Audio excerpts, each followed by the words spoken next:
Bom dia, Ícaro. Bom dia, Luane. Bom dia, Bom Linik, tudo dia, certo? tudo certinho. Olha, nós temos programado aqui quatro apresentações, né? No caso, quem está presente, Ícaro, você é o da governança ambiental, né? Bibliometria, Isso, e a isso, Luane é do estudo da maturidade, né? Das Isso. empresas em relação ao ODS. Previsto para começar 8h30, ainda falta dois participantes. Pedi para a gente aguardar um pouco, porque a gente tem 1h30, né, para a discussão geral, são quatro artigos, então tem tempo de sobra aí. Então, minha sugestão é para aguardar um pouco. E é só perguntar uma coisa a vocês. Ontem a gente recebeu um e-mail da organização dizendo que as apresentações online podem ser apresentadas na hora, ao vivo, assim. Quem, quem se sentir preparado. Porque a instrução inicial era apenas vídeo, né? Agora, quem quiser apresentar, fica à vontade. Então, se vocês quiserem apresentar, fique à vontade. Se não quiser, a gente compartilha o vídeo. Tá certo? Bom dia, Jax. Seu áudio, por favor. Agora sim. Bom dia, Israel, Ícaro, Luane. Bom dia. bom dia. Jax estava comentando aqui que nós temos quatro trabalhos, né, programados. Falta uma pessoa ainda. E também falta o assessor, né, que me auxiliar aqui no processo, que ainda não chegou. Então, eu queria aguardar pelo menos 5 minutos, Tranquilo? tá certo? Certo. Seu do artigo da licença para operar, né? Junto com Exato. o Fabrício Stock. Eu conheço, Fabrício. Conhece ele? Conheço. Ele é o Bom. mesmo orientador que o meu. Foi do É, doutorado, no caso, né?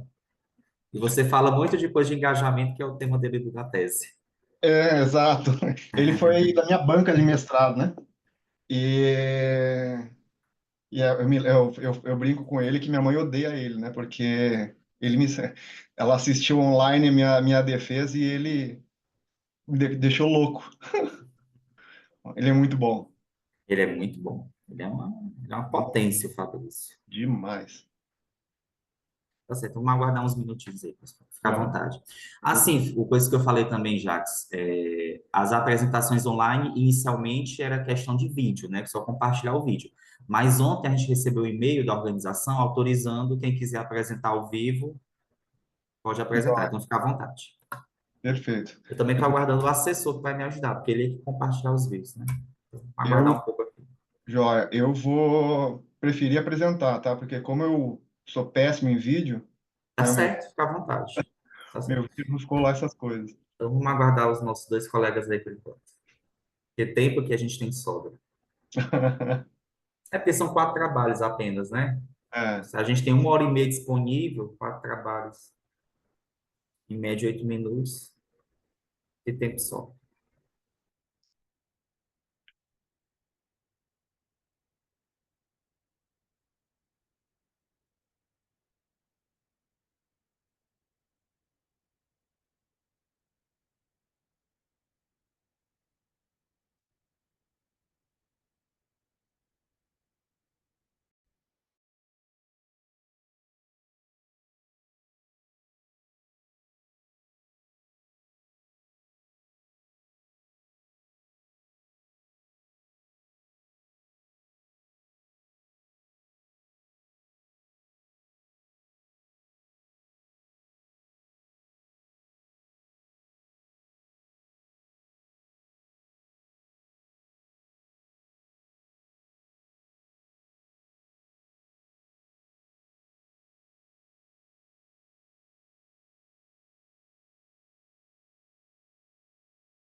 Olá, bom dia a todos.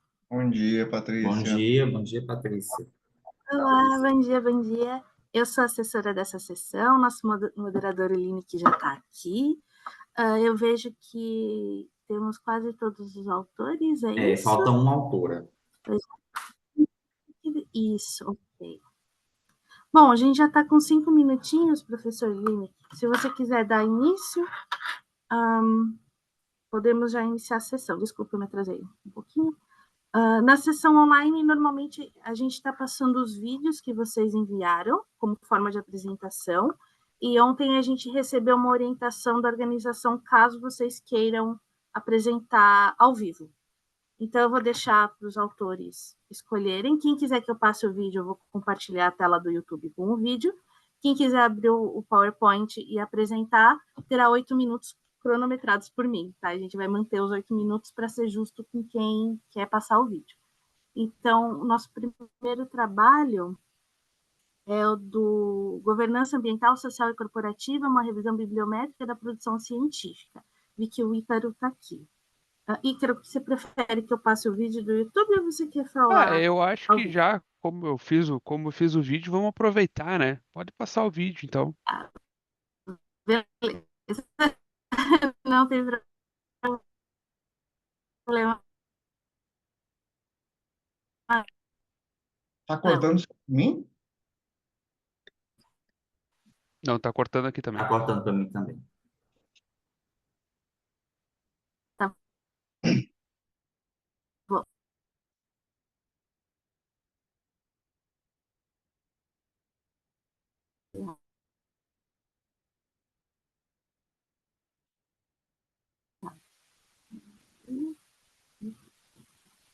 Todos veem a tela do YouTube?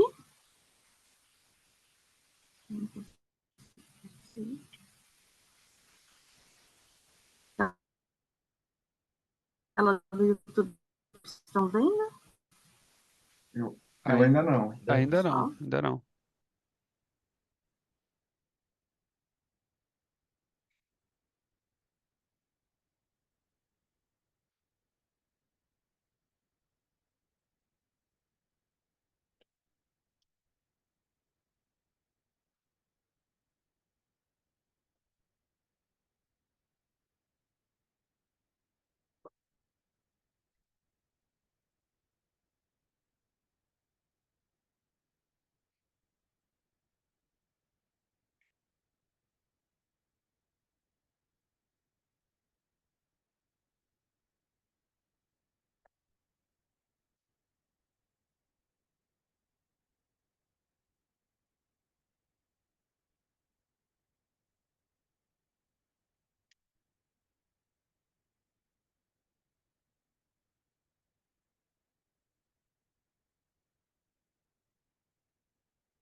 Oi, pessoal, bom dia. Eu vou tentar projetar aqui a apresentação do Icaro, tá certo? E João Clécio. Obrigado.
Aparece para vocês o vídeo? Certo.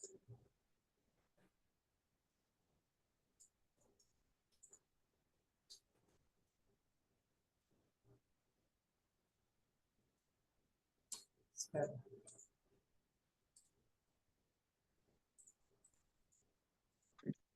Desculpa.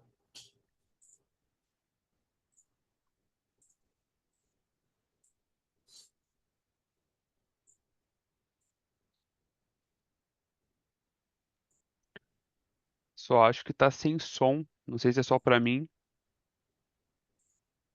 Mim também.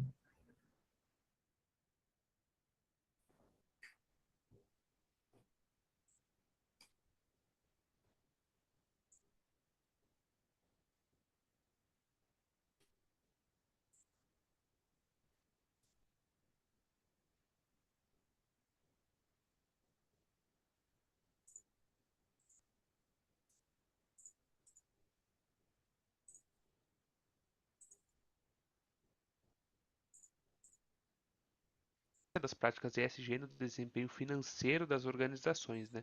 A importância da transparência nas divulgações e a relação entre desenvolvimento sustentável e políticas ambientais. Como problema de pesquisa, então, como as práticas ESG influenciam no desempenho financeiro das empresas e a transparência nas divulgações ambientais, né? Como objetivo, então, temos compreender a produção científica sobre ESG, identificando tendências emergentes e lacunas de pesquisa, além também de analisar a centralidade de termos, né, como desenvolvimento sustentável e a cooperação internacional na busca por soluções sustentáveis, né? De fundamentação teórica, então, a gente traz alguns tópicos em destaque, né? Que conceitualizamos que desde a década de 1960 a relação entre crescimento econômico e riscos ambientais foi discutida, né? Era discutida. O termo desenvolvimento sustentável surgiu em 1980. Em 1998, o conceito de Triple Bottom Line destacou a importância dos pilares econômicos, ambiental e social, né? Então, o termo ESG foi introduzido em 2004, um termo, podemos dizer que é um termo recente, um termo novo, né? Enfatizando a integração de fatores sociais, ambientais e de governança nas práticas empresariais. Como metodologia, então, esse artigo foi feito com base em uma revisão bibliométrica da literatura, né? Que a pesquisa bibliométrica tem como o seu objetivo principal identificar, medir e quantificar a produção científica sobre determinado assunto, né? Aqui, então, a gente usou duas bases de dados internacionais para buscar os artigos, a Web of Science e a Scopus, né? Tivemos, então, 273 documentos analisados, que esses documentos, então, a gente utilizou o software R, né? E a extensão RStudio. Após isso, o BiblioShine, então, para né, fazer os gráficos, as análises que está presente na discussão desse artigo, né? Aqui eu não trago por motivos de tempo, mas está tudo dentro do artigo, as análises que a gente fez referente a esses 273 documentos que foram analisados. Então, na discussão, os tópicos em destaque, então a análise revelou predominância de publicações de países como China, Estados Unidos e Índia, com um aumento significativo no Brasil, ou seja, né, a literatura está crescendo, a literatura científica sobre ESG está crescendo, né, no Brasil está tendo destaque, né. A cooperação internacional é limitada, mas também é crescente, né. Os artigos mais citados analisam a relação entre práticas de governança ESG e desempenho financeiro, destacando a importância da transparência nas divulgações de emissões de carbono e a adoção de práticas de sustentabilidade, né? Então, como conclusões, a gente conclui em tópicos aqui também, né? A pesquisa em ESG está em crescendo, está em desenvolvimento, né? Demonstrando dinamismo na avaliação das práticas de sustentabilidade. A redução da emissão de carbono e o fator humano são essenciais para a efetividade das práticas ESG. Apesar do progresso, mais pesquisas são necessárias, especialmente no Brasil, né, para explorar a aplicação, né, e impacto das práticas ESG nas organizações. A gente entende que de contribuição e impacto temos que esse estudo fornece insights sobre a evolução das práticas ESG, destacando a importância da transparência e cooperação internacional. As conclusões, então, podem guiar futuras pesquisas e práticas empresariais, né? Talvez saindo um pouco da teoria e indo mais Ah, para o lado não mais iria empírico, né? participar. Promovendo uma abordagem mais sustentável e responsável na governança corporativa, influenciando positivamente a performance financeira e reputação das empresas, né? Então, aqui são as referências utilizadas durante todo o percurso da apresentação. Fica aqui meu agradecimento ao SEMEAD. Muito obrigado.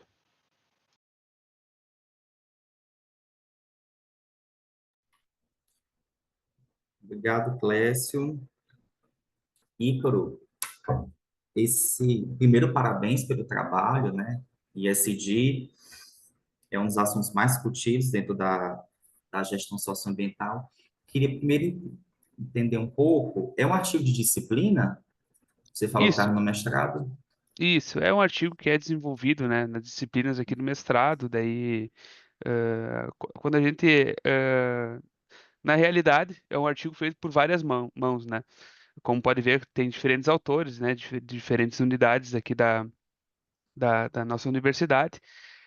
Mas sim, ele é oriundo de disciplina, daí a gente ampliou o debate, né?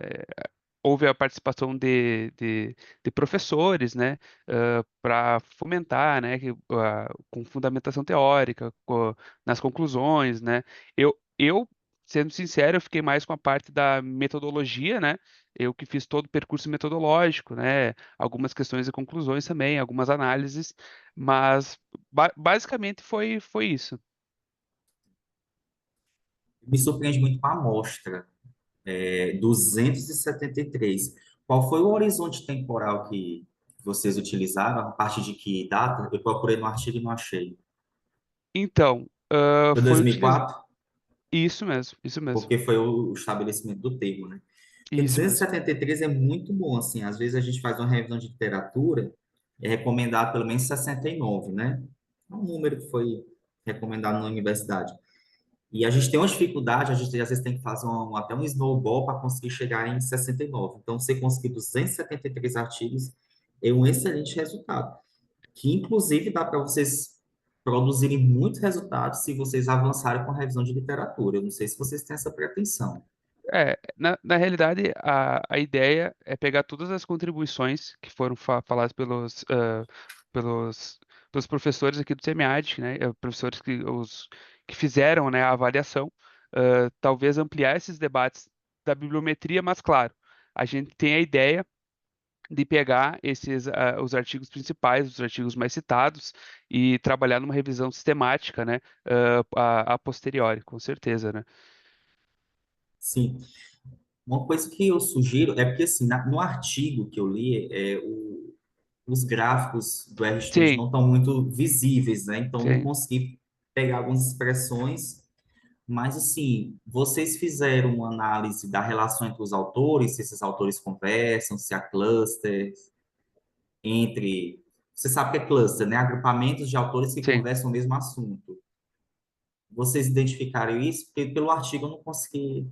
Então, a gente identificou entre dois autores só, se eu não me engano, do Brasil e da Itália, que foi onde que a gente viu que teve o que eles conversaram entre si. Fora isso, a gente acredita que não teve, né? Mas é realmente, né? Os gráficos eles ficaram pouco visíveis. Isso foi um ato falho nosso, realmente. Até porque a gente fez a submissão no dia que era para submeter, né? No último dia.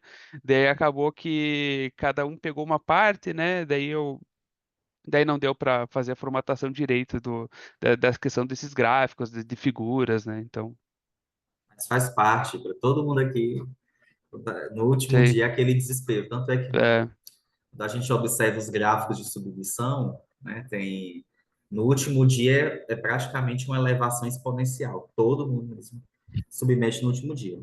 Mas assim, o teu trabalho tem muito potencial. Eu acho que mais dados precisam ser rodados, por exemplo, essa relação entre os autores, a relação dos artigos que citam outros artigos, que também é uma forma de você conseguir a partir do marco temporal de 2004, quem citou quem, que daí você consegue fazer um tracejado. Tem um site que eu não estou lembrado agora o nome, mas que você coloca o artigo e ele indica todos que foram citados posteriormente. Aí daí você já traça um bom caminho para indicar para onde é que está indo o conhecimento. uhum, Outra coisa também que eu não consegui enxergar, né, é a evolução dos temas, né? Qual é o tema que está crescendo nesse dia e qual o tema que começou lá em 2004 que está caindo, né? Para a gente observar as tendências, que foi uma coisa que eu também senti falta e que sim. tem muito potencial para você explorar. Não, é isso mesmo, né? A gente, claro, aqui não dá para ver, mas a gente fala que tendência emergente, né? O termo carbono, né? Ele se evidencia, assim como política ambiental e desenvolvimento econômico, né? Então a gente percebe que tem um interesse nesse campo de pesquisa pela produção emergente de conhecimento em torno da conciliação do desenvolvimento econômico a partir do estabelecimento de políticas ambientais, né? Dentro das organizações. A partir dessa tendência dos temas emergentes e as sugestões de pesquisa que esses artigos eles informam são 273. Eu ainda estou muito surpreso como é que vai ser um bom trabalho, mas vai dar, se vocês conseguirem, né, vocês levarem isso para frente, dar resultados muito robustos e uma boa publicação, né? Principalmente se Perfeito. vocês explorarem os futuros directions, né? Que Uhum. boas pesquisas bibliométricas, elas no final apresentam 4 temas emergentes a partir do que a gente pesquisou. Aí você mostra clusters de artigos que indicaram, né, que estão caminhando para aquela tendência. Eu queria que abrisse espaço para os demais colegas, eu não sei se tiveram a oportunidade de ler o artigo do Ícaro, se quiserem fazer alguma pergunta.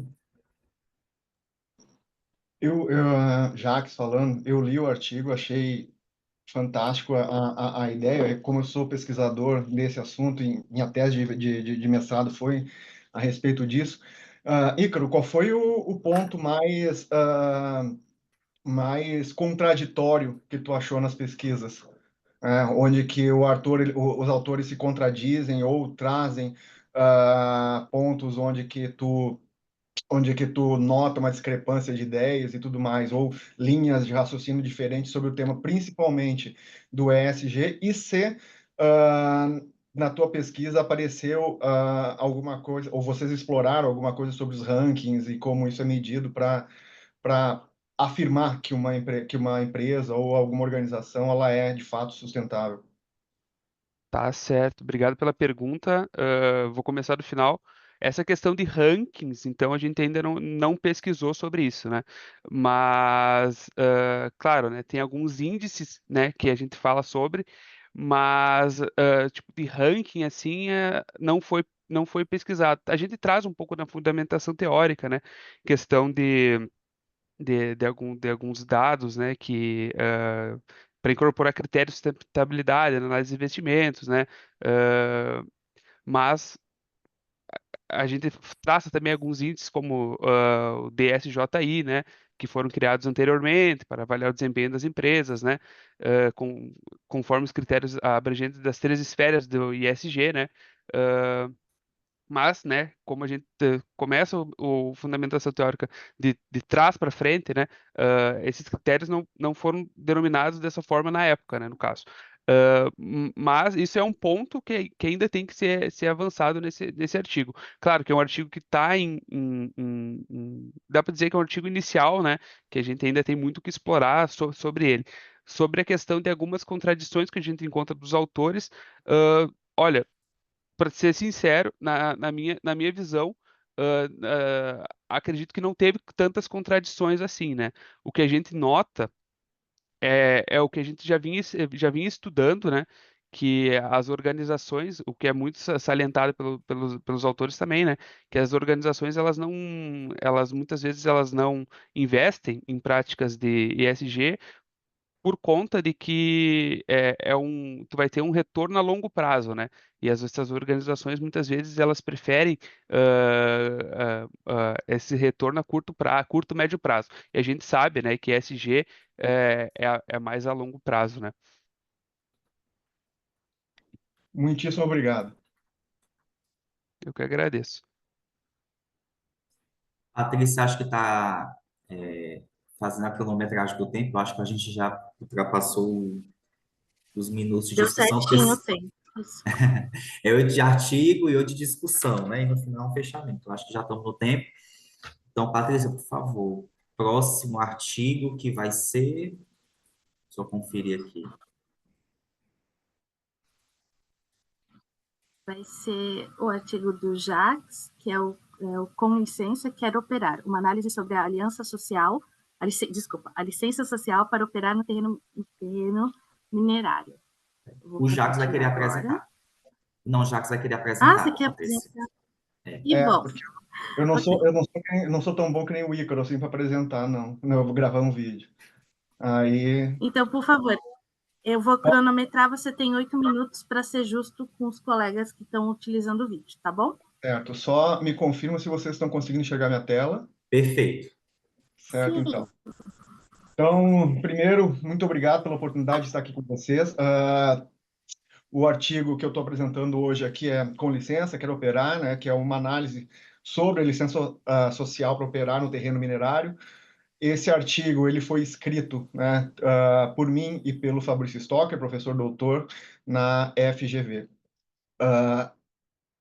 Eu começo dizendo que esse artigo, ele se resume e analisa todas as condições para a obtenção, né, de uma licença social para operar, que é uma licença não formal, que as empresas elas precisam ou precisam ser submetidas na sociedade, no terreno minerário, ou nas comunidades do entorno, ou nas comunidades de convivência, como a gente chama no artigo, né, para poder ter uma operação segura e uma operação no qual ela consiga ser sustentável, né? Essa entrevista, esse artigo, ele resultou da minha tese de mestrado, é um dos artigos que saíram da minha tese de mestrado, e nós fizemos uma entrevista com executivos, né, do setor, diretores e tudo mais, e temos mais de 1.900 minutos de gravação a respeito disso. Então, o objetivo geral era analisar as práticas de responsabilidade social corporativa e relacionar também, né, os benefícios econômicos da mineração. E a nossa pergunta de pesquisa quais são, né, de fato, as condições necessárias para a obtenção dessa licença, né? E a gente começa dizendo que a mineração, por óbvio, né, ela é um setor que ela é importante para todo mundo e ela sustenta as pautas de desenvolvimento sustentável também em todo mundo. Sem mineração, por exemplo, a gente não tem a transição energética. Então, a gente analisou, né, o discurso do ESG, qual o discurso que emerge também como elemento importante dentro dessa narrativa que nós temos da licença social para operar. E alguns dos fatores motivadores dessa análise, né, são aqueles eventos que a gente nunca mais esquece, né, como, por exemplo, o Brumadinho, que ocorreu aí em 2019, que ocasionou no derramamento de 12 milhões de metros cúbicos de rejeito, e também o desastre de Mariana, né, que ocasionou aí 19 mortes, 60 milhões de metros cúbicos de rejeito. Para a gente ter uma ideia da quantidade de rejeito, né, transformando isso em areia, né, a gente, fazendo um cálculo genérico, Brumadinho, com rejeito de Brumadinho, a gente conseguiria construir 1 milhão de casas para 4 pessoas, e com o rejeito de Mariana, a gente conseguiria construir de 4 a 5 milhões de casas, se transformasse o rejeito em areia, né? Então, é muita coisa. Então, esses exemplos, né, a gente nunca mais esquece, mas tem exemplos na mineração que passam muitas vezes apercebidos pela comunidade, como é o exemplo também que aconteceu em Maceió. Passa despercebido porque ele não gera aquele impacto, né, na sociedade. Ele é uma coisa que vai ao longo do tempo, e aí a gente tem uma narrativa que pode ser diluída ao longo desse tempo, e aí com isso acontece alguma isenção de responsabilidade. As principais referências teóricas, né, desse artigo, a gente fala da governança translocal, né, do Banerjee, que ele fala muito do poder da influência local, econômica, no ambiente e na relação de poder entre os atores de uma determinada região, teoria do hábitos de Bourdieu, discurso e poder do Van Dijk, né, que nós analisamos para tentar buscar o que está por trás do discurso dessas empresas, e depois nós usamos também o discurso da mudança social, o poder permissivo, capital, e principalmente a teoria dos stakeholders, né, para a gente fazer essa análise. Então, o campo de estudo que nós tivemos, né, foi uma pesquisa desenvolvida com executivos com vivência, né? Então, nós tiramos, né, do excerto de todas as pesquisas, né, as entrevistas que não eram tão relevantes assim, pela quantidade de informação que a gente conseguiu coletar, né? E nós fizemos, esses executivos, né, 32 executivos, eles são de gerentes executivos até CEOs e diretores, ou seja, é o nível mais alto, né, da cadeia minerária, das empresas minerárias dentro do Brasil. Então, 94% dessa análise aqui, os entrevistados afirmaram ter mais de 10 anos de experiência, né? E, enfim, 100% deles afirmaram que eles participam direta ou indiretamente do processo decisório. Indiretamente são aquelas pessoas que estão no conselho, o conselho decide, ele valida ou não, então ele tem uma participação indireta na tomada de decisão. Nesse artigo, nós classificamos em 6 categorias a posteriori. E por quê? Para a gente não limitar, né, e não criar clusters de ideias dentro da análise que nós fizemos. Então, dessas categorias, né, a gente compilou dentro desse estudo a ambiência favorável e desfavorável do terreno minerário, a articulação do poder, a importância que transcende o muro, ou seja, como que as atividades dentro da organização elas podem ser replicadas ou analisadas ao lado de fora da organização. Aqui contextualizando um pouco, né, quando a gente fala de apesar do Estado e não por ele, a gente identificou que existe uma dicotomia, né, entre as responsabilidades da empresa e a responsabilidade do poder público, quando o poder público é o responsável por construção de infraestruturas, por exemplo. Então, ao tempo que a empresa precisa legitimar alguma coisa, ela precisa de um aval do Estado que tem o poder de outorgar ou não a operação dela.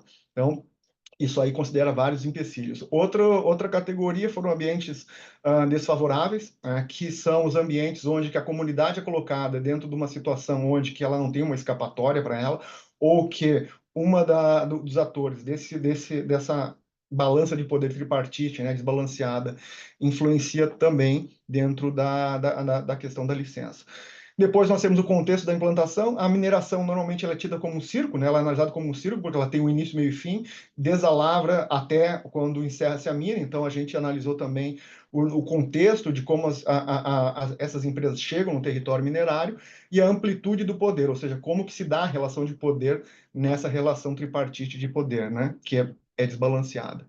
Depois nós analisamos a importância que transcende os muros, que a atividade, como atividade, é a atividade minerária, né, obviamente, ela transcende aquilo que ela é pensada para fazer dentro das organizações e, por fim, tradições e lutas políticas, que a gente analisa no conceito histórico, né, como que, no conceito histórico dos entrevistados, né, a linha temporal dos entrevistados, como que a mineração atua nesse mercado e como ela influencia na cultura e na comunidade de convívio. Uma das coisas que nós conseguimos capturar disso tudo é que, em geral, a gente trata o conceito das comunidades como comunidade de entorno, comunidade comunidade impactada e tudo mais.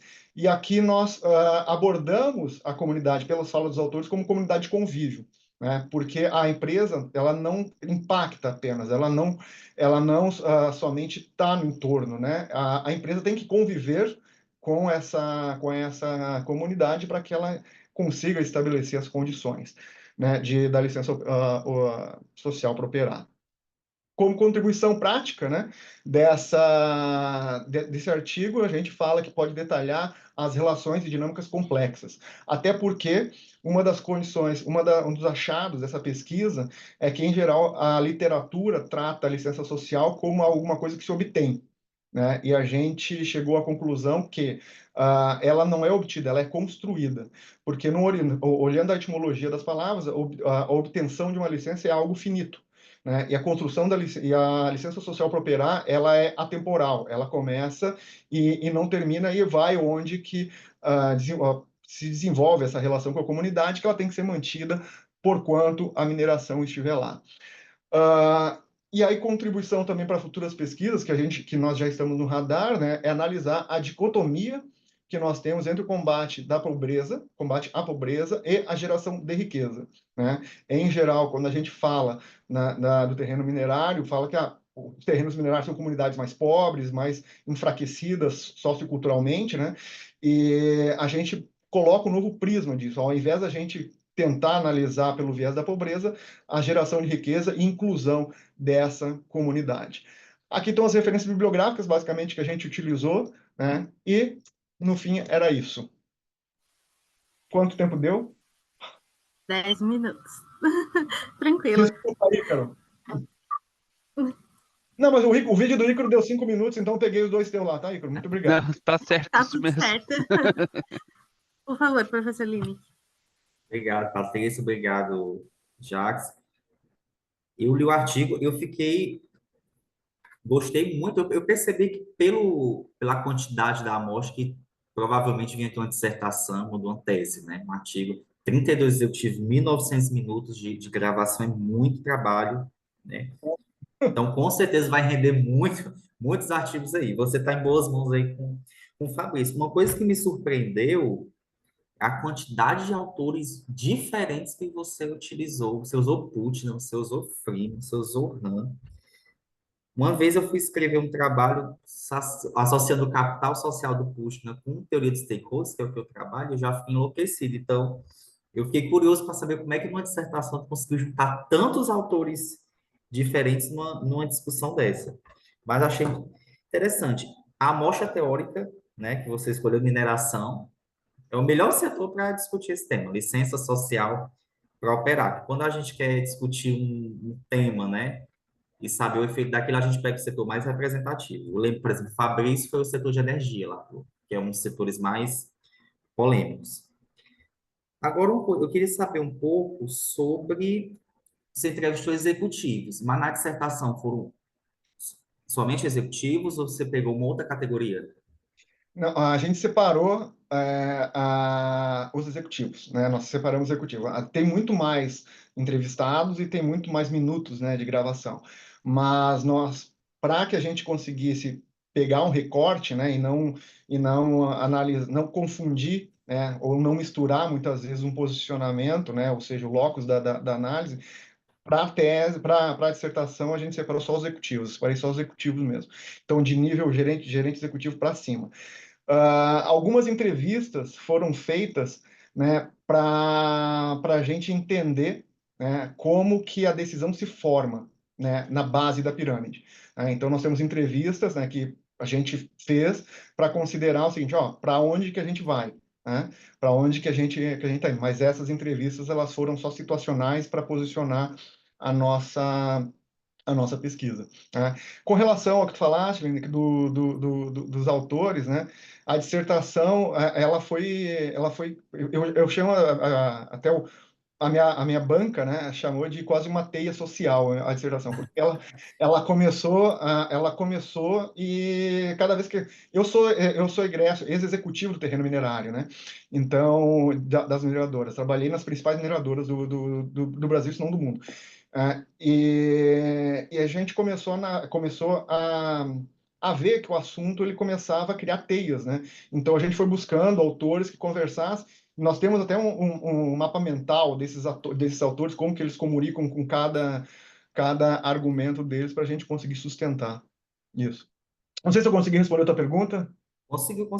Mas depois eu queria ver a dissertação para entender como é que você relacionou esses autores. Perfeito. Eu fiz dissertação, a gente trabalha com um escopo mais finito, porque senão a gente perde o fio da meada e é muito fácil perder. A outra pergunta que eu ia fazer é justamente você já respondeu, é se você, o contato que você tem com essa área, pela forma, pela propriedade com que você defendeu aí a sua apresentação, observava que você tinha proximidade. E pela quantidade de executivos, né, os decision makers que você abordou. Aí você tem experiência na área. A Ana Vitória fez duas perguntas. Ana Vitória, você quer verbalizar essas perguntas? Eu agradeço se verbalizar, porque eu não estou vendo o chat aqui, não. Ela fez pelo chat, aí mas some, né? Não tem? Oi, oi. Oi. Não, a minha questão é o seguinte: você está trabalhando com licença social para operar, né? Uhum. E no artigo você só menciona os executivos, o professor Lino, que acabou de perguntar sobre a questão dos outros públicos entrevistados, né? A minha pergunta é por que que a população não foi ouvida, né? Já que a voz das grandes empresas ela sempre permanece, né? Ela sempre prevalece. A voz da mineradora ela tem poder de mídia, enfim. Por qual motivo vocês não trabalharam com a voz dos atingidos pela mineração nesse caso? A voz dos atingidos, ela foi colocada até indiretamente. Esse foi um dos motivos que nós entrevistamos pessoas que não são executivos da área, né, para a gente conseguir entender. Mas quando a gente apresentou e fez a limitação, né, delimitação, nós olhamos só sob o viés da empresa. O título da minha dissertação é a sustentabilidade além dos rankings, né? Uma análise do terreno minerário, porque qual era o objetivo dela? Era saber se as empresas, né, como que as empresas elas se posicionam através das práticas e do que ela reporta, né? E com isso a gente começou a descer a análise, né? Por isso que ela foi delimitada aqui. E as perguntas, né, que foram feitas, né, elas colocam a sociedade dentro do contexto. Então, a gente consegue ver respostas tipo, a gente sabe que o nosso discurso ele não coloca a comunidade dentro, né? Então, com o termo de confidencialidade que nós fizemos com os executivos, eles puderam falar várias coisas que, em geral, não está dentro dos discursos, né? Então, basicamente, todos os executivos entrevistados, eles colocam a comunidade como fora, né? Um ator fora das atividades da própria empresa. Então, isso capturou a visão da população, mesmo que indiretamente, né? Mas, respondendo diretamente à tua pergunta, né? Por que que nós não fizemos? Porque o nosso foco era analisar de dentro para fora. E uma das recomendações que nós fazemos aqui, de fato, é para complementar, é olhar de fora para dentro, que é um outro artigo que saiu também da minha dissertação. Entendi. Obrigada. Uhum. Temos mais 3 minutos de discussão. Alguém tem mais alguma pergunta? Algum comentário? Jacques, outra pergunta que eu tenho para fazer é a respeito dessas categorias, né? Essas Uhum. categorias, você que emergiram da pesquisa, ela teve uma validação posterior, no caso do Fabrício ou de outro pesquisador? Teve. Ela teve uma validação de vários doutores da FGV, né? Inclusive Excelente. do meu orientador, né? Que é o doutor Hélio Arturo de Garay. Né? Nós discutimos essas categorias, né? Dentro do universo de pesquisa, né, a gente classificou em diversas categorias, né? Mas depois a gente foi clusterizando essas categorias, foi agrupando Sim. essas categorias até chegar nessas 6. E essas 6 foram validadas, né? Inclusive pela própria banca. Quando foi a dissertação, ela foi validada pela própria banca. Então, sim, né, elas foram validadas e ela representa bem o resultado dessa pesquisa. Tá, excelente. Alguém tem mais alguma consideração? Então, Patrícia, obrigado, Jacques. A gente pode fazer uma discussão final, se tivermos tempo. Patrícia, qual vai ser o próximo trabalho? O próximo trabalho é Práticas de Responsabilidade Social Corporativa em Empresas de Construção Civil na Região Amazônica, da Sabrina e do Renato. Eu acho que eles não estão aqui, né? Eles não estão presentes, então a gente vai para o nosso último trabalho da sessão e depois sobra tempo para uma discussão geral. Vamos então para o trabalho Maturidade e Comprometimento do Segmento Industrial com os Objetivos de Desenvolvimento Sustentáveis, da Luana, do Robson, da Silvana e do Mauro. Luana, você quer apresentar ou você quer o vídeo? Eu vou optar pelo vídeo. Perfeito, eu vou compartilhar então, tá bom? Tá bom, obrigada. Imagina.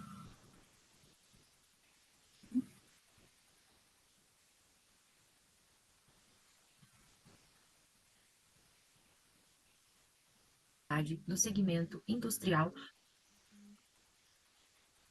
Olá, hoje eu vim com o objetivo de apresentar o nosso artigo intitulado Comprometimento e Maturidade do Segmento Industrial com os Objetivos de Desenvolvimento Sustentável. Este artigo foi elaborado por mim, Luane, pelo professor Mauro, o Robson, professora Silvana, e nós somos da Universidade Federal do Paraná. Nós estudamos sobre o tema em relação à demanda por informações de sustentabilidade, sobre as iniciativas do Pacto Global, estudamos também sobre a Agenda 2030 e os 17 ODS e também sobre os problemas globais climáticos. O objetivo deste estudo visa analisar o nível de comprometimento e maturidade das empresas do setor industrial, signatárias do Pacto Global, em relação aos Objetivos de Desenvolvimento Sustentável. A pesquisa busca identificar como essas empresas têm aderido às práticas que visam alinhar suas operações à Agenda 2030 da ONU, utilizando o modelo TOPSIS para classificar a maturidade dessas empresas com base em seu relatório de sustentabilidade.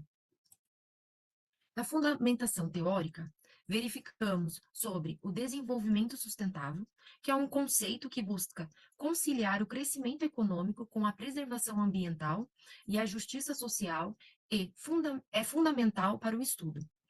Estudamos também sobre a responsabilidade social corporativa, que engloba a responsabilidade das empresas por suas ações e impactos sociais e ambientais, e é um pilar crucial para a análise do comprometimento com os ODS.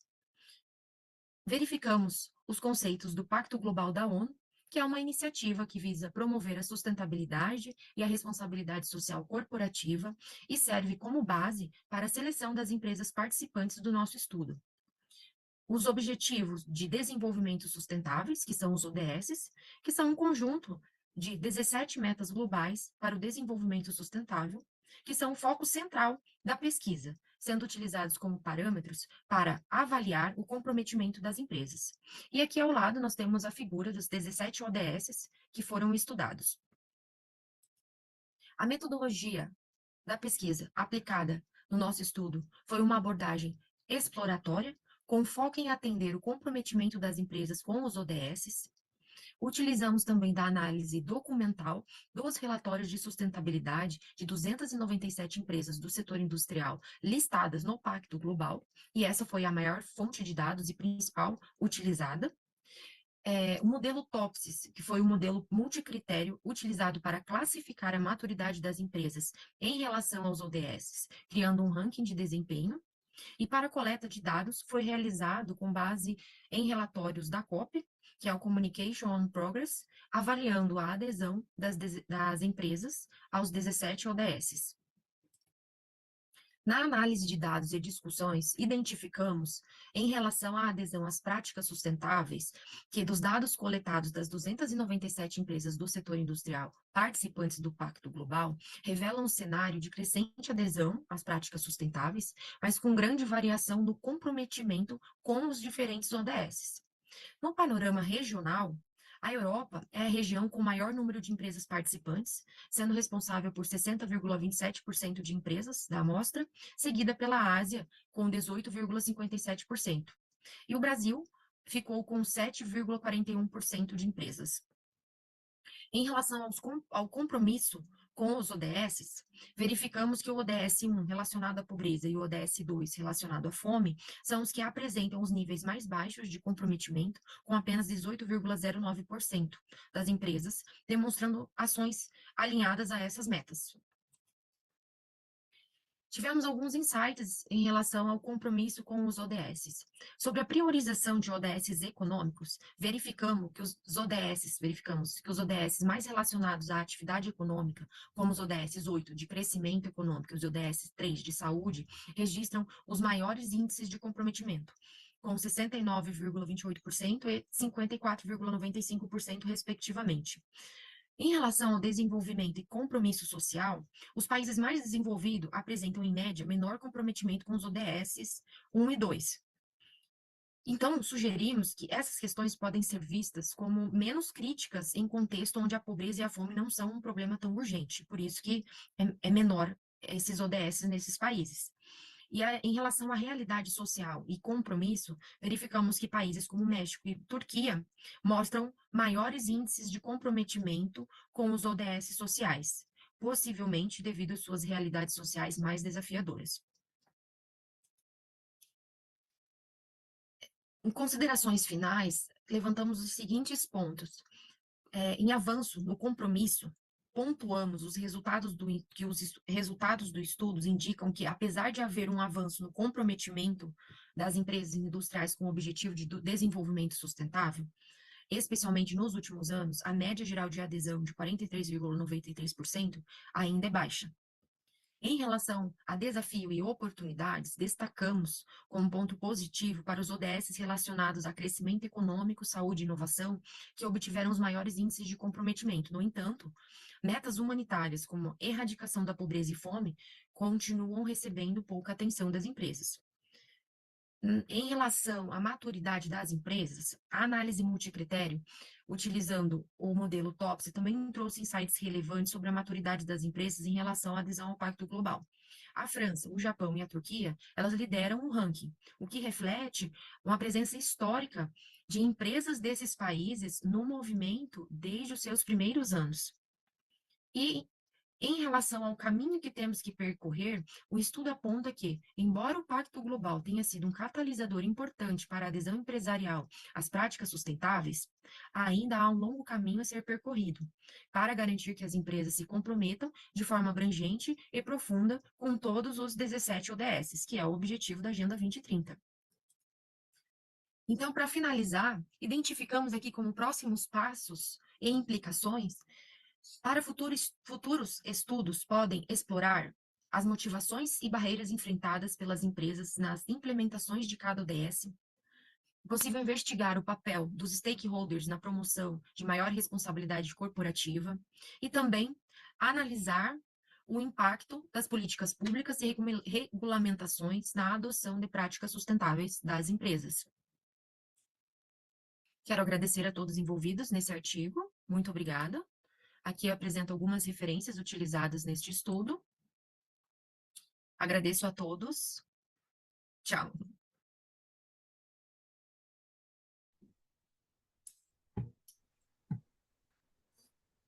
Obrigado, Patrícia. Luane, parabéns pelo trabalho de vocês. Eu queria primeiro que você explicasse um pouco o contexto da sua pesquisa.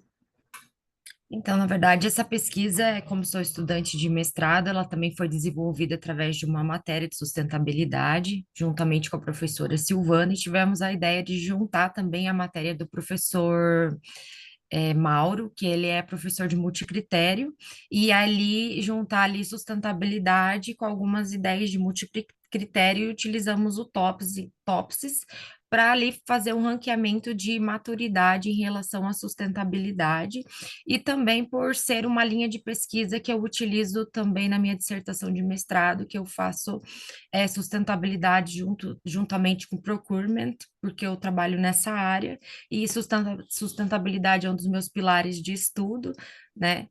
Então, achei super interessante unir ali todo esse arsenal, porque como a gente vem conversando, a sustentabilidade é um tema que está super em alta e ela conversa ali com todas as áreas, né? Então, foi Foi nesse contexto aí que surgiu esse tema de estudo. E ODS, hoje todo mundo está pesquisando, né, sobre o tema, vai até 2030 esses objetivos, então os artigos sempre tentando fazer previsões de quem está atingindo, tudo se indica que não vão ser atingidos de forma satisfatória, né? Mas ainda temos ainda 6 anos pela frente. O que eu queria perguntar essa definição que você deu de maturidade foi escolha dos autores ou você se basearam em estudos anteriores? Na verdade, a questão da maturidade foi uma escolha nossa, baseado em quê? O Pacto Global surgiu no ano 2000, tá? E nós estamos no ano de 2024, e as empresas têm 2 anos de período de adaptação para poder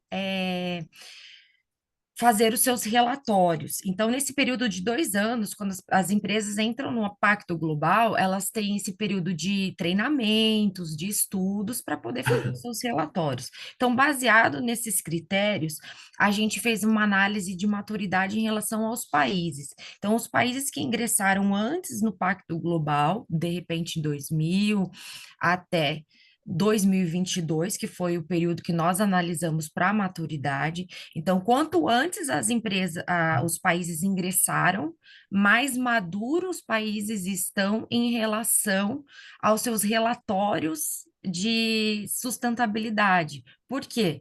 Porque eles tiveram mais tempo de adaptação, de estudo, de analisar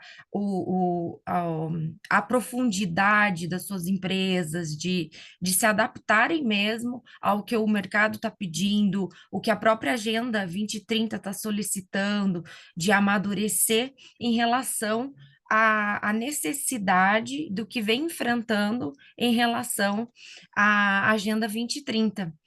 Então, foi baseado nesses critérios que nós analisamos a maturidade dos países em relação aos ODS e ao Pacto Global, Agenda 2030. Mas em relação a essa maturidade, então, no artigo de vocês, eu vi essa explicação no artigo, né? Isso. Se uma empresa ela aderiu antes, ela é necessariamente mais madura do que uma empresa que aderiu depois? Quer dizer, um país, desculpa, país. Justamente, na verdade, pela questão do tempo, né? Pelo tempo de estudo, pelo tempo que ela teve de se adaptar, né? Porque daí ela teve, por exemplo, ela ingressou em 2000, e aí é em 2022, que é um caso da França, que foi um dos Sim. países que ficou em primeiro lugar.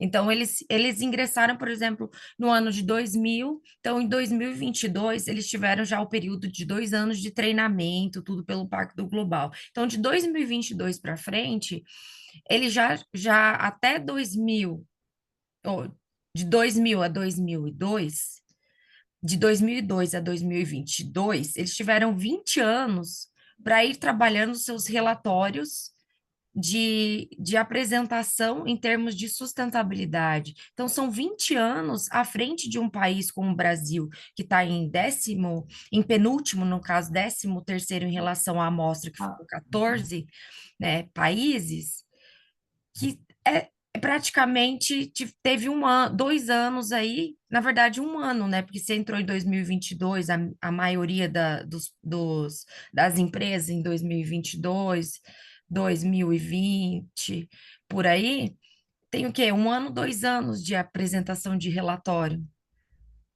Então, são 20 anos ali de diferença de um país para o outro, que, com certeza, em termos de profundidade de apresentação de relatório, vai apresentar muito mais critérios do que um país que entrou recente. Eu estou entendendo o seu raciocínio. Então, eu pergunto assim, porque quando a gente define, os autores escolhem uma definição própria, né? E Sim, quando você for submeter uma periódica, provavelmente você vai submeter, né? sim, Um dos pontos mais destacados, quando há uma criação própria, é um tópico só você defender esse ponto de vista. Isso que você está explicando agora. entendi. Porque, por exemplo, eu você falou de maturidade, né, em relação ao Pacto Global, em relação aos relatórios, e eu lembrei de um conceito de maturidade de produto lá do marketing, né? E que essa relação temporal não necessariamente ela existe. Uma empresa ela pode Entendi, ter lançado um produto depois, mas ela está em estado de maturidade diferente de uma empresa que lançou antes, né? Aí eu entendi. tentei fazer uma certa analogia com esse conceito de maturidade. Aí, uma pergunta que eu posso colocar para reflexão depois. Tá, Se apenas a questão temporal ela é suficiente para definir uma maturidade, porque tem que levar em conta também, puxando lá da teoria institucional, as tá. pressões institucionais, características institucionais de cada país que Entendi. levam a pressão maior do relatório. Porque tem estudos, muitos estudos, se você Aham. pegar aí, sobre teoria institucional, que é uma teoria que a gente estuda na estratégia, que a qualidade de um relatório de sustentabilidade é influenciado pelas pressões institucionais de determinado país ou determinada região. Por exemplo, Europa, ela tem uma Sim, qualidade de relatório superior à de outras regiões, por pressões mesmo da própria comunidade europeia. entendi. Então, será que é só o fator temporal ou há fatores institucionais que influenciam também esse relatório ser melhor? Isso aí é uma reflexão para vocês fazerem, discutir no artigo, né? Porque quando forem submeter um periódico e forem falar sobre essa questão da maturidade, eles vão fazer questionamento sobre isso, né? Essa Entendi. é a minha sugestão. Entendi. Qualidade do relatório, né? E pressões institucionais. Outra coisa também sobre o método TOPS, eu não conheço o método TOPS, mas eu achei muito interessante a ideia. Acho que você poderia só explicar um pouquinho mais a metodologia, né?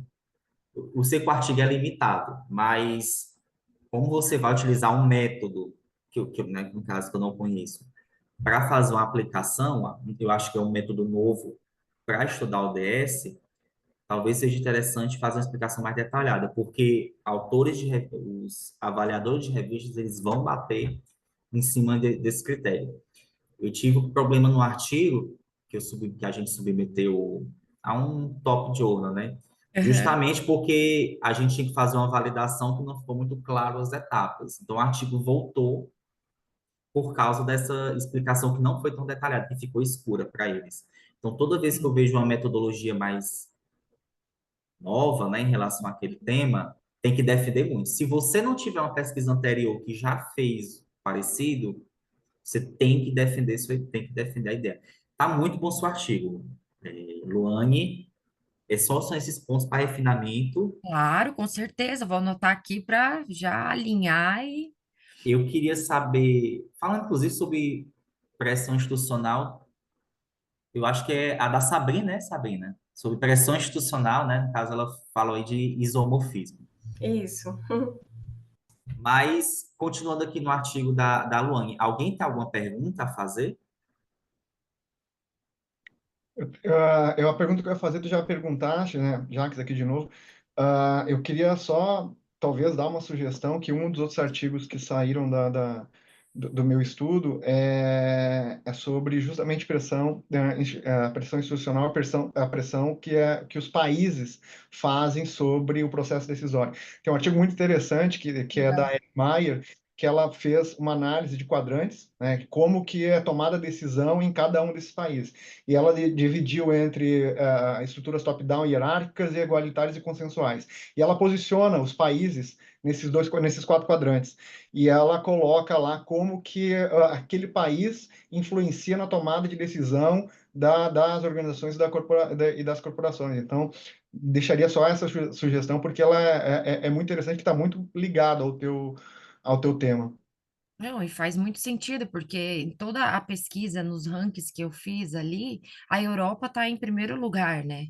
Então, a parte institucional, com certeza, ela está ligada ao que vocês estão falando, porque senão não faria sentido a Europa estar em primeiro lugar, né? Então, com certeza, tem essa ligação, sim.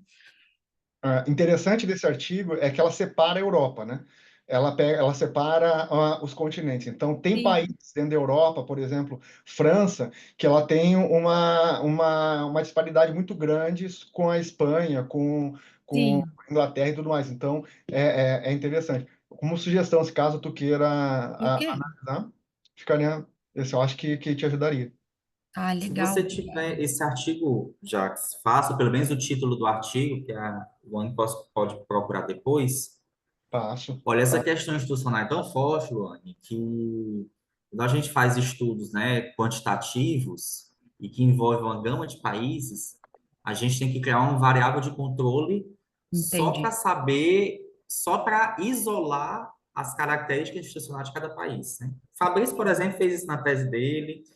O artigo ano passado, vencedor do SEMEAD, o melhor artigo do SEMEAD, Ah, ele fez uma análise de engajamento de stakeholders, mas como é que ele varia, né? Como é que ocorre a variação de acordo com os fatores institucionais? E ele descobriu que, dependendo das características institucionais, o tipo de relatório, o tipo de engajamento vai ser diferente.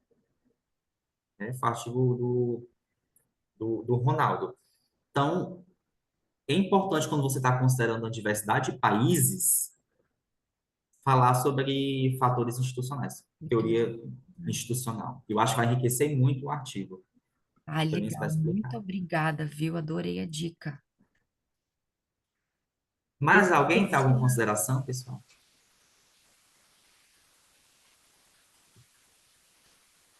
Podemos partir para o último artigo, Pronto. professor Lino, da Pode, Sabrina. pode ir. Sabrina, Obrigado. você tem a opção. Desculpa. Sabrina, você tem a opção de eu passar o vídeo ou você apresentar em 8 minutos ao vivo. O que você prefere? Patrícia, pode passar o vídeo. Ok. Está bem resumido, 8 Posso minutos, eu posso agora. acabar me empolgando aqui na explicação. O vídeo, ele deixa a gente comprometido com o tempo. Perfeito. Obrigada. Ok, perfeito.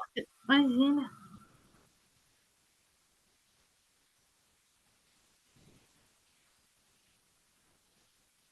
Olá, eu me chamo Sabrina Cici, sou uma das autoras deste artigo que nós vamos apresentar hoje, composta também pelo meu colega Renato Chaurico Monteiro, ambos estudantes no programa de pós-graduação em administração na Universidade Federal de Rondônia.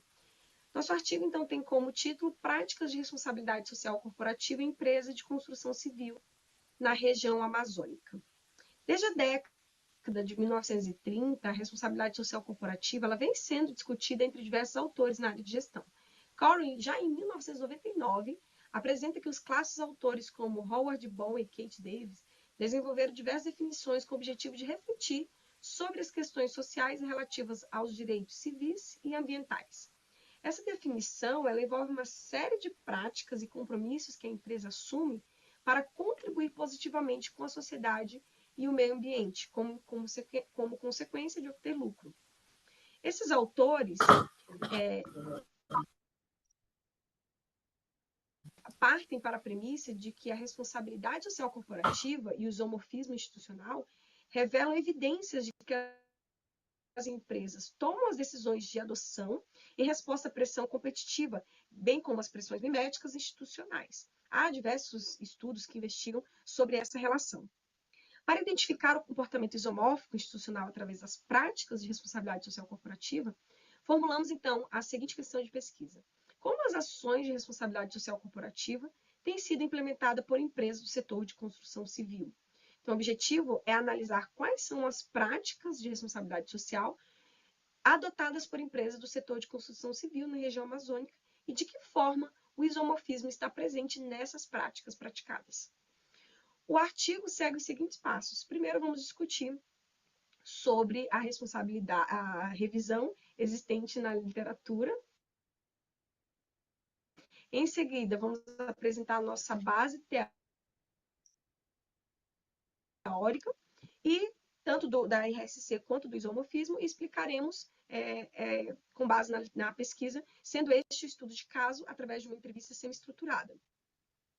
A RSC promove a sustentabilidade e o bem-estar, tanto dentro da empresa quanto ao meio ambiente circundante. Schumpeter, lá em 2022, e outro autor, já fala sobre isso, sobre essas preocupações sociais e ambientais, as operações, E criando esse valor compartilhado para as partes interessadas, é que a empresa consegue promover a perpetuidade lucrativa a longo prazo. Então, a cobrança por ações que têm ênfase na sustentabilidade, ela cresce na mesma medida em que a comunidade requer por ações locais, mesmo que as ações macro tenham resultado impactante no meio ambiente, como é o caso da diminuição de carbono da atmosfera pelas práticas das empresas. As comunidades hoje elas cobram, nesse contexto, ações locais. No isomorfismo institucional, nós identificamos que, para garantir aprovação social ou legitimação, as organizações tendem a se tornar isomórficas dentro do seu contexto institucional. Então, o isomorfismo ele pode ser definido como um processo de restrição que leva uma unidade dentro de uma população a se parecer com outras unidades que enfrentam o mesmo conjunto de condições ambientais. O isomorfismo ele ocorre nas práticas de RSC a partir do momento que estas se enquadram como ações institucionais, ao buscar a legitimidade das organizações por meio do construto da sua imagem, da sua reputação perante os stakeholders. Então, nesse ponto de vista, a responsabilidade social corporativa, ela enfrenta restrições e pressões externas para adotar práticas socialmente responsáveis. Então, com base na teoria dos renomados autores de Maggi e Paul, há 3 tipos de pressão: coercitiva, mimética e normativa. A coercitiva, ela tem as influências externas que obrigam as organizações a adotarem certas práticas, através de regulamentações governamentais, leis ou padrões estabelecidos pela sociedade. A mimética é a tendência das organizações em imitar essas práticas ou comportamento de outras organizações. E, por fim, a normativa, que envolve a conformidade com as expectativas e normas sociais ou profissionais estabelecidas. Nossa metodologia, então, se alinha com o desenho da pesquisa do estudo de caso e os métodos qualitativos por Robert Wynne. E a pesquisa ela tem 2 fases, uma exploratória e outra descritiva. O roteiro é composto por 7 perguntas, aplicados individualmente e se divide em 2 blocos. Né? O primeiro vai se tratar sobre a responsabilidade social corporativa que a empresa implementa em suas operações, e o segundo, as decisões que a empresa toma para que as ações tendem a ser idênticas às de seus concorrentes. Os resultados, foi constatado que a construtora possui iniciativas de responsabilidade social corporativa no que diz respeito ao tratamento de esgoto. Então, a empresa, dentro da legislação, a obrigatoriedade é a cada 100 unidades uma estação de esgoto. A empresa ela executa esse tratamento sanitário com apenas 24 unidades. Em vista da responsabilidade social que a empresa busca praticar, eles também destinam todo esse resíduo feito pela construtora para uma recicladora, uma processadora de resíduos sólidos porto-velhense. O entrevistado menciona a empresa MRV como uma referência nessas práticas no setor imobiliário, especialmente na adoção de práticas de responsabilidade social corporativa, como ações estéticas, que ajudam a valorizar os bairros em que atua. Então, aqui já identificamos o isomorfismo mimético, que eles olham para essa empresa, MRV, e extraem dela as ações que eles acham ideais e bons para a sua imagem. No Dia do Meio Ambiente, a empresa promove o plantio de árvores e, simultaneamente, melhora as calçadas, beneficiando a comunidade local. Essa fonte é do próprio site da construtora, e nesse dia eles trazem a comunidade, os alunos, para participar dessa ação. Eles plantam árvores, eles reformam as calçadas e eles melhoram aquele bairro onde eles estão ali construindo algumas unidades. Também tem a incorporação de tecnologias que impactam positivamente o meio ambiente. Agora, em todos os projetos, eles colocam ali garagens para carros elétricos, adaptações elétricas para o uso de adaptadores e possibilidade de instalação de placas solares nos projetos de construção. Tanto é que essas práticas nas placas solares faz parte ali de um movimento sustentável amazônico. Essas inovações são viabilizadas por empresas do setor tecnológico e ecológico. E também, baseada nas tendências do setor, outro impacto positivo foi que eles conseguiram mudar uma legislação em relação aos sobradinhos, que antes não podiam ter vista para o quintal e sim para a garagem. Então, os resultados evidenciam que a construtora ela pratica essas práticas através do plantio de árvores, melhoria de calçados, descarte de resíduos sólidos, e também demonstra que ela exerce atividades homórficas, miméticas e normativas. Muito obrigada. Essa é a nossa apresentação breve do artigo.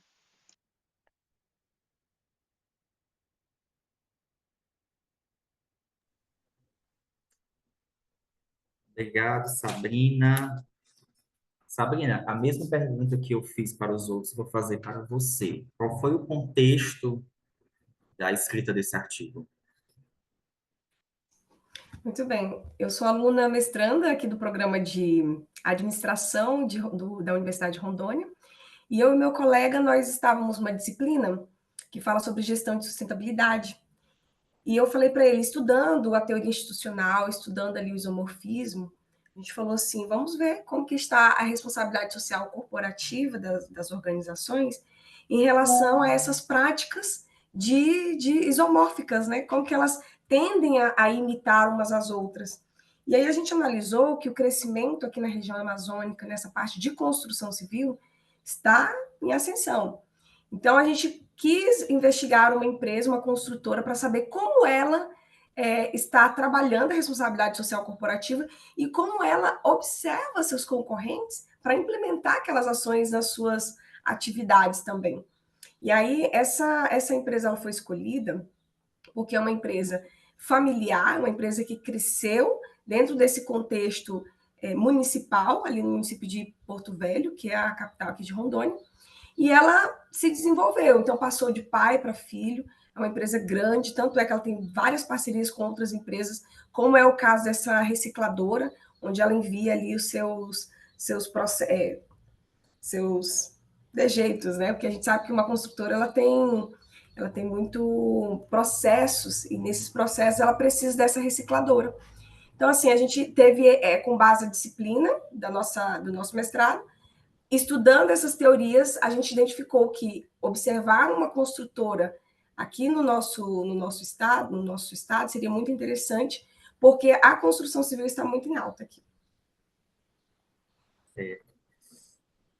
Interessante que ano passado os autores do conceito, né, de isomorfismo, eles lançaram um ensaio, não sei se você chegou a ver, explicando como surgiu lá em 83 esse conceito. Aí eles falam, olha, gente, eram estudantes, eram com vocês, vamos nós, né, estudantes de pós-graduação, e como eles foram chegando ao conceito dos três isomorfismos. Eu tenho até aqui o título, só um momento, tá em OpenAI, tá aqui, ó.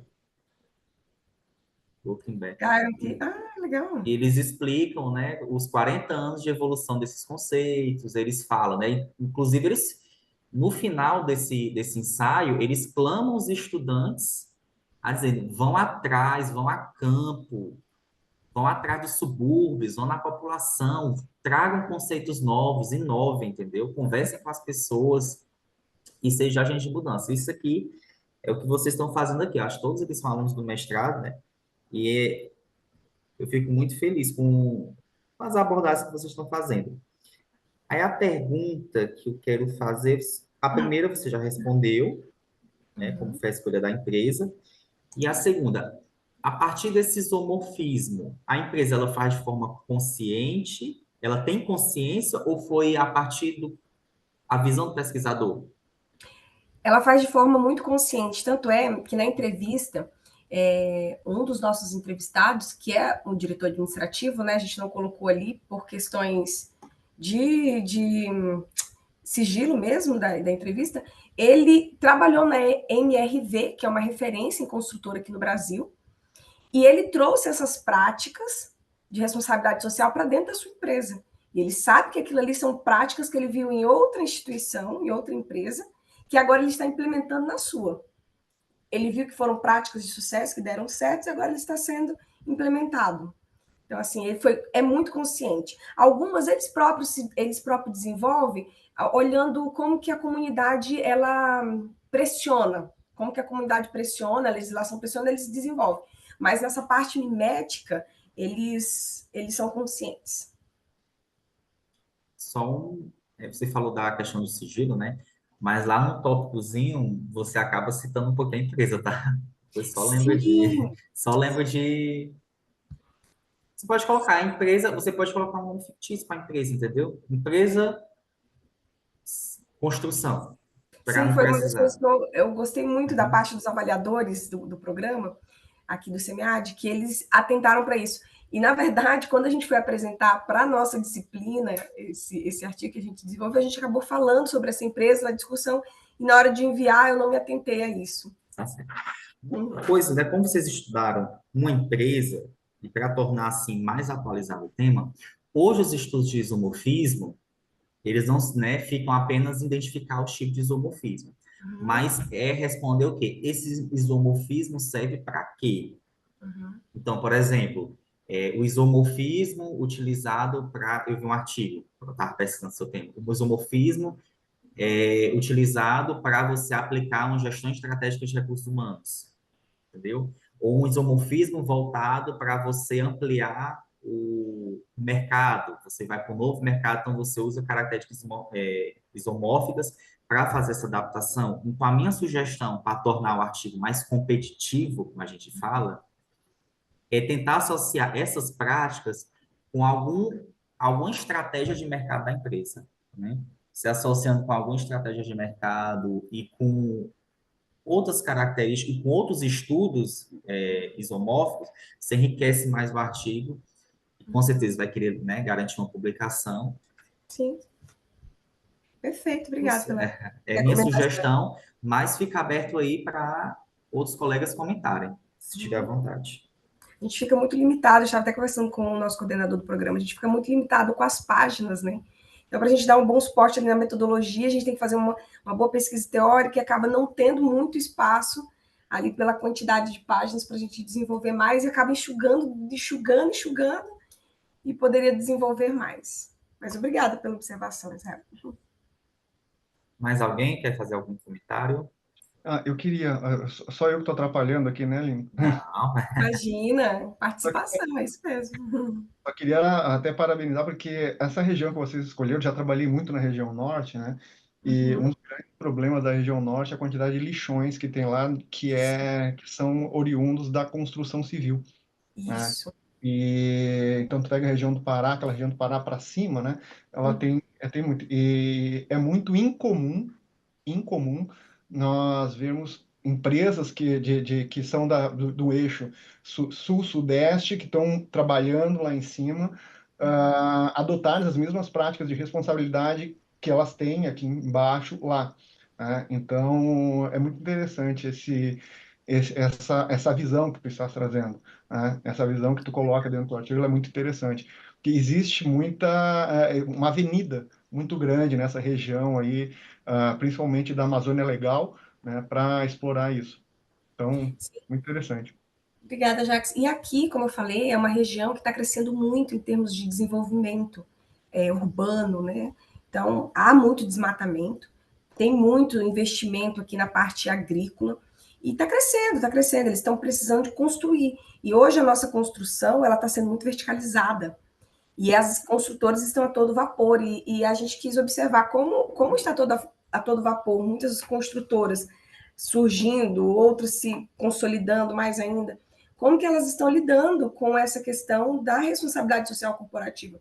Claro que pegar uma ação fechada que a empresa fez, foi lá e fez um plantio no dia do meio ambiente, trouxe algumas crianças para participar. Mas como que é, de fato, essa preocupação dela em relação à responsabilidade? Isso aí daria até tema para um outro artigo nosso, sabe? Que a gente tem interesse de investigar mais a fundo, com outros, fazendo até um paralelo com outro. Esse foi um estudo de caso, né, qualitativo ali, perguntas sempre estruturado, mas a gente quer fazer uma pesquisa abrangendo como está a tendência isomórfica entre as construtoras. Entre uma construtora e outra, como que está essas tendências isomórficas e como que elas atuam nessa questão da responsabilidade social corporativa aqui na nossa Amazônia.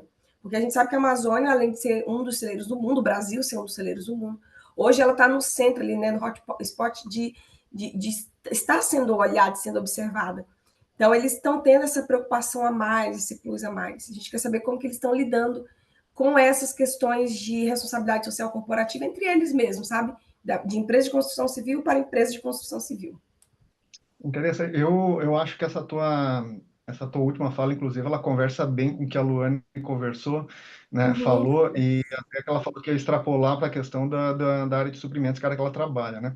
Como experiência prática, eu vejo que grande parte dos problemas oriundos, né, eu não tenho nenhuma pesquisa, nenhum dado, mas é só experiência profissional mesmo de mercado de quem trabalhou nessa região há muito tempo.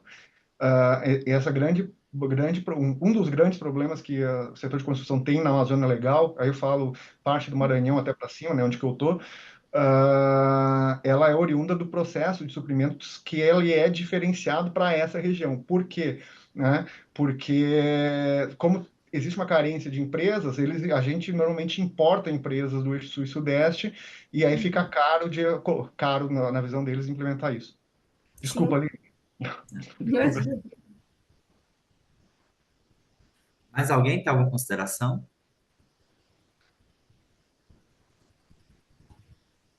Bom,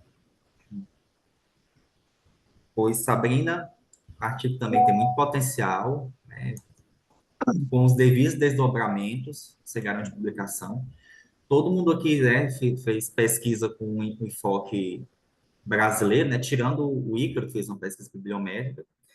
Eu até sugiro, né, quem tiver interesse, que assim, aqui é um work paper, a gente está trabalhando, né, com o objetivo de posteriormente publicar, mas também não impede a gente submeter em outros eventos, é o que chamamos aqui de levar o menino para passear, né? E a gente leva para uma discussão, depois leva para outro evento para uma discussão.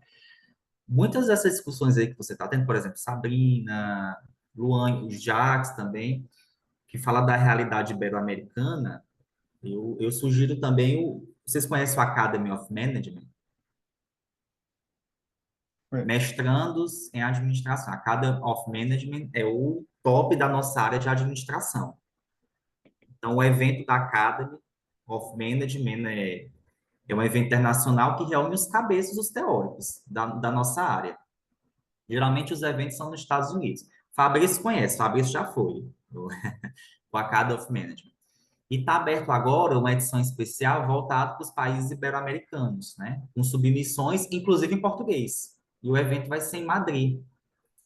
Então, discussão muito rica, voltada para o nosso contexto. Vocês estão com temas muito bons aí, né? E fica a sugestão para quem quiser se submeter. Eu acho que a submissão vai até dezembro, para enriquecer a discussão. Aqui é uma discussão inicial, no semeagem, né? Mas pode ser enriquecida. Está aí também falando do evento. A gente, teoricamente, teria 22 minutos de discussão, mas a gente já está em cima do horário. Já são 9h59 e a sessão encerra às 10. Eu queria deixar a palavra para quem quiser fazer alguma consideração.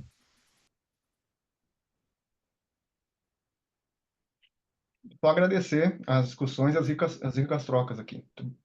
Mediaste muito bem, Lineker. Muito obrigado pela oportunidade. Obrigado, Jacques. Verdade, também quero agradecer. Eu fiquei triste por entrar aqui no final. Esse horário de Rondônia, eu vou te falar, sempre dá uma confusão. Mas obrigado, gostei muito da sua mediação, viu, Israel? Está aqui o do evento. E, Ícaro, essa sugestão aqui de... Que é um estudo que, além de bibliometria, ele também faz uma revisão sistemática de literatura. E ele faz com bem menos artigos do que você. Então, e tem coisas muito interessantes aí. Acho que você consegue ainda fazer mais coisas com essa amostra de Não, 273 artigos. ótimo, Tá ótimo, ótimo. certo? Vou levar em consideração, sim. Muito obrigado. Eu agradeço também, que nem os colegas falaram, né? Obrigado pela mediação, muito boa também.